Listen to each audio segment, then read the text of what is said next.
नमस्कार, MK news मध्ये आपणा सर्वांचे स्वागत आहे। पुराच्या पाण्यात महानगरपालिकेच्या अग्निशामक दलाच्या पथकाचे रेस्क्यू ऑपरेशन कल्याण रोड परिसरातील 35 ते 40 नागरिकांना बोटीच्या सहाय्याने सुरक्षित स्थळी हलवले। आपत्कालीन परिस्थितीत यंत्रणा सज्ज।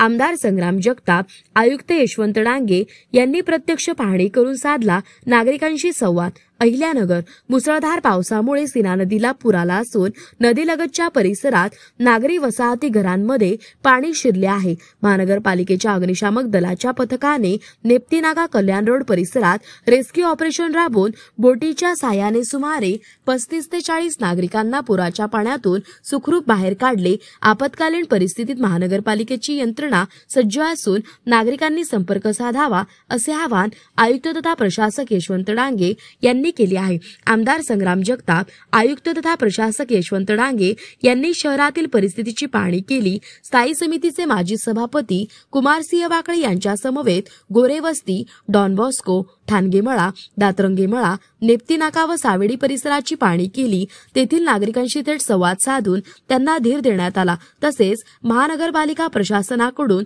तातडीने मदत कार्य सुरू करण्याचे आदेश आमदार संग्राम जगताप यांनी दिले। तसेच प्रभाग क्रमांक 8 मधील गोरेवस्ती, गणेश चौक, पितळे कॉलनी व संभाजीनगर भागात पावसाचे पाणी मोठ्या प्रमाणावर घरात शिरले आहे। या समस्येवर कायमस्वरूपी तोडगा निघावा यासाठी आंबेडकर चौक ते सीना नदीपर्यंत 900 mm व्यासाची गटार योजना लवकरच मार्गी लागेल असेही आमदार संग्राम जगताप यांनी सांगितले। आमदार संग्राम जगताप म्हणाले की सीना नदीचे खोलीकरण व रुंदीकरण करण्यासाठी मी राज्य शासनाकडे सातत्याने पाठपुरावा केला होता। कामाला देखील सुरुवात झाली होती, मात्र काही धनदांडग्या लोकांनी सर्वोच्च न्यायालयात याचिका दाखल करून स्थगिती मिळवली। आजच्या परिस्थितीत महापालिकेने पूरस्थितीची सविस्तर माहिती सर्वोच्च न्यायालयात सादर करून नदीपात्रातील अतिक्रमणे हटवण्याचे प्रयत्न करावेत असेही त्यांनी म्हटले आहे। तसेच आयुक्त तथा प्रशासक यशवंत डांगे यांनी सांगितले की बाळाजीबुवा विहिरीमागे, ठाणगेमळा, कवडेनगरजवळ पुराच्या पाण्याने घरात अडकलेले नागरिक तसेच महानगरपालिका संपवेल येथील कामावरील कर्मचारी, लहान मुली, वयोवृद्ध व्यक्तींना बोटीच्या सहाय्याने बाहेर काढण्यात आले आहे। अनेक वसाहतीमध्ये पाणी शिरले असून या भागात सक्शन मशीन गाड्यांद्वारे पाणी काढण्याची व्यवस्था करण्यात आली आहे। गणेश चौक, बोलेगाव, केडगाव परिसर, रेल्वे स्टेशन परिसर या ठिकाणीही महानगरपालिकेच्या यंत्रणेकडून उपाययोजना सुरू आहेत। हवामान खात्याने मुसळधार पावसाचा इशारा दिलेला आहे। या पार्श्वभूमीवर महानगरपालिकेची यंत्रणा नागरिकांच्या मदतीसाठी सज्ज आहे। नागरिकांनी मदतीसाठी महानगरपालिकेचे प्रभाग अधिकारी किंवा आपत्ती व्यवस्थापन कक्षात विभाग प्रमुख शंकर मिसाळ मोबाईल नंबर 95 61 00 46 37 तसेच 91 75 67 52 32 यांच्याशी संपर्क साधावा। तसेच या नंबरवर व्हॉट्सअपद्वारे व्हिडिओ अथवा लिखित स्वरूपात आपली समस्या पाठवा असे आवाहन आयुक्त तथा प्रशासक यशवंत डांगे यांनी केले आहे। प्रतिनिधी महेश कांबळे।